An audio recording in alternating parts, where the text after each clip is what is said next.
The other day is one of my favorite phrases now, because even if the other day was, say, yesterday or 10 years ago, it's still grammatically correct.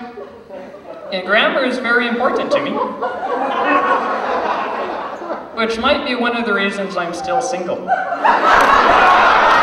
Thanks. Because I'll get these invitations to these online dating parties, and the invitation will read, YOU are invited, as opposed to YOU apostrophe are invited. And I just cannot be with someone who does not use contractions.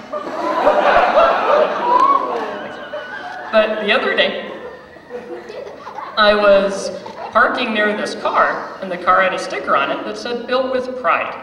And I thought, if I had a choice, I'd rather have it be built with the right parts. Thanks.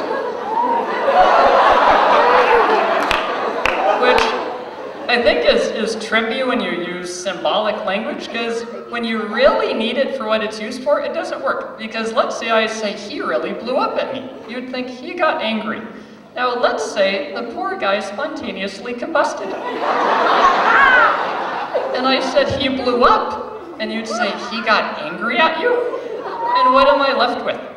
Just like I think it's interesting how you can say, I blew up a house, and I blew up a balloon, and mean two entirely different things. Firstly, I don't think I have enough air in me to blow up a house. Thanks. Also, for those of you who may not know, I am a virgin. It's nice how you can say that at a church and you'll get clapped.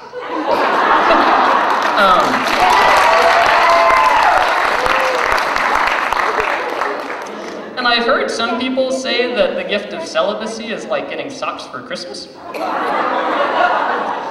I'm here to say, I like getting socks for Christmas. My favorite socks are from Big Lots, because they'll say slightly imperfect.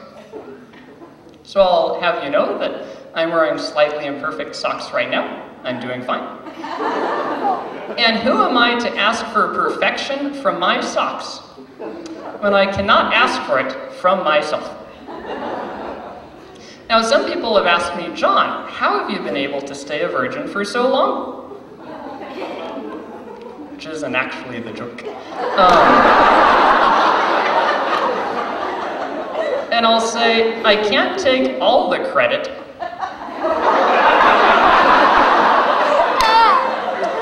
It's actually been more of a group effort. Thank you. Thank you. But yeah, I find being a virgin gives me less to think about, because really, how many activities do we have where we're told to wear protection? And for me, to do it correctly, it's a 12-step process. And knowing me, by the time I get to step 6, my ADD would kick in. And it's not just something that you can go to step 6 and say, whew, I'm safe. It's an all or nothing thing. And I wanted to thank you all for allowing me to tell that joke, because I submitted it to a writing group and they told me it's funny, but I wouldn't use the V word. And I thought, V word? Virgin? Apparently that is a V word to some people, and I thought, what would it be like to live in a world where virgin was a V word? If you wanted, you'd have to order a V word margarita. If you're at the grocery store and ask for virgin oil, you would get a dirty look, and you'd have to say, I'm sorry, V word oil. If I were Catholic, I could only talk about the V word Mary.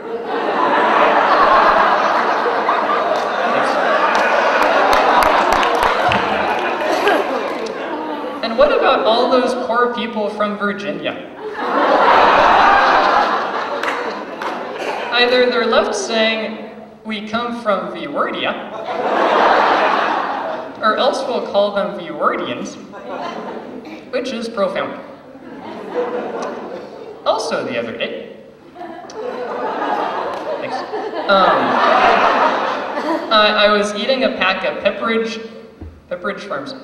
Farms Goldfish snack crackers. And I thought, how interesting that these little fish have smiles.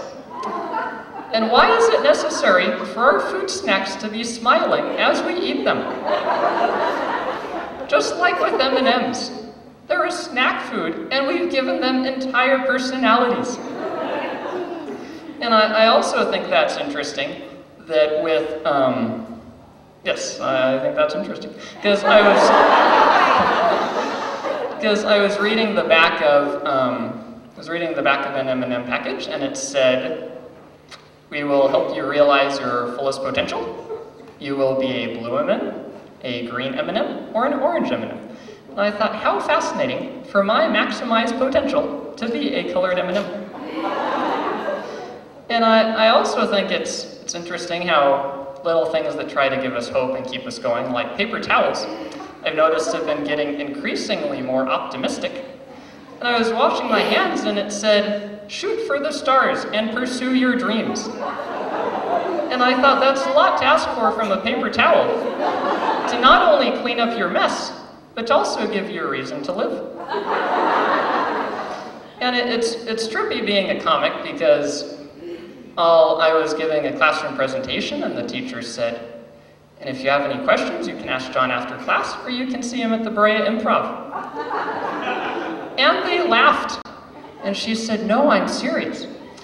And I told them I had a MySpace page, and they laughed again. And I've been told I have a unique delivery, which I can appreciate. But then at times, I've had people say, "I don't know what it is, but just seeing him on stage, I thought I would wet my pants." And some of you may think that my voice is something I practice, but it was actually the result of a loss of oxygen to my brain, which is not that funny. But I like to think that in some way, that God has given me a voice for comedy. And this is making use of it. Yeah, it's also trippy just because I'm a grad student at Cal State Fullerton. And thank you. I really enjoyed it. And I used to work at Payless. And a person would come in, I would help them, and then they went to another store and told the manager there, "I am so proud of Payless because they hire special people."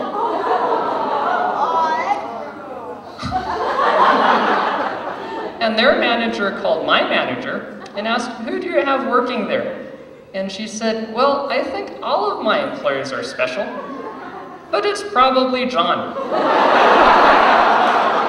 And that's my time. So thank you all for coming. Thank you.